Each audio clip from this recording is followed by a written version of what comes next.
السلام علیکم، آپ کا میزبان سید حسنین۔ تو آپ دیکھ رہے ہیں ناظرین الرٹ پاکستان۔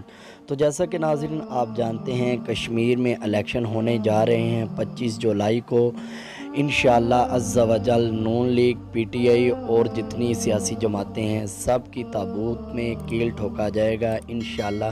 تحریک لبیک یا رسول اللہ کے ہوتے ہوئے نہ تو وہاں پہ نون لیگ آ سکتی ہے اور نہ ہی وہاں پہ پی ٹی آئی آ سکتی ہے، کیونکہ الحمدللہ پورا کشمیر تحریک لبیک یا رسول اللہ صلی اللہ علیہ وآلہ وسلم کا ساتھ دینے کے لیے تیار ہو چکا ہے۔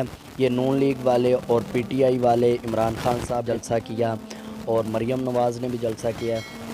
یہ ناظرین عمران خان وہ ہے جس نے کشمیر کا جھنڈا پکڑنے سے انکار کر دیا ہے۔ اس کی وہ فردوس عاشق وان نے اسے جھنڈا پکڑایا کشمیر کا، تو اس نے پکڑنے سے انکار کر دیا۔ تو انشاءاللہ کشمیر میں شفیق امینی صاحب کے ہوتے ہوئے اور ہمارے جو قاسم فخری صاحب کے ہوتے ہوئے انشاءاللہ یہ وہاں پہ پر بھی نہیں مار سکتے۔ اب ہر بندہ پریشان ہے کہ یہ تحریک لبیک والے اتنی فوقیت کس طرح حاصل کر رہے ہیں، ان کا تو قائد بھی ان کے اوپر نہیں ہے، جیل میں ہے، تو یہ کس طرح اتنی ترقی کر رہے ہیں۔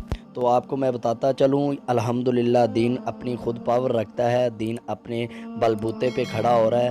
انشاءاللہ ہمیں اپنے قائد پہ فخر ہے کہ ہمیں وہ اس طرح کے ثابت قدم اور اتنے دلیر ہمیں ملے ہیں، چاہے وہ جیل میں ہوں چاہے وہ جیل کے باہر ہوں، ہمیں الحمدللہ ان کی کمی محسوس نہیں ہو رہی، کیونکہ الحمدللہ ہماری تحریک کا کام چل رہا ہے اور تحریک لبیک انشاءاللہ کشمیر میں سب سے اوپر جائے گی۔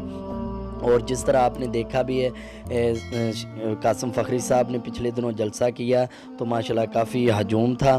تو اسی طرح ایک اور ویڈیو میں آپ کو دکھاتا ہوں، جس طرح کل سیفی صاحب ہیں ہمارے، انہوں نے وہاں پہ خطاب کیا، تو کس طرح عوام کا جمع غفیر ہے۔ تو اگر آپ چینل پہ نئے ہیں تو چینل کو سبسکرائب کر دیں اور ویڈیو کو لائک ضرور کریں۔ تو ناظرین وہ ویڈیو ملاحظہ فرمائیں آپ۔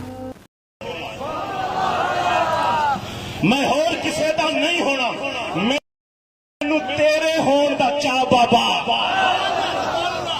میں اور کسی دا نہیں ہونا، مینوں تیرے ہون دا چا بابا، بے پنچھی تیرے پنجرے دا، مینوں ہتھی چوک چگا بابا، میرا تن من نچنا چاہندا ہے، مینوں لبیک دا ناچ نچا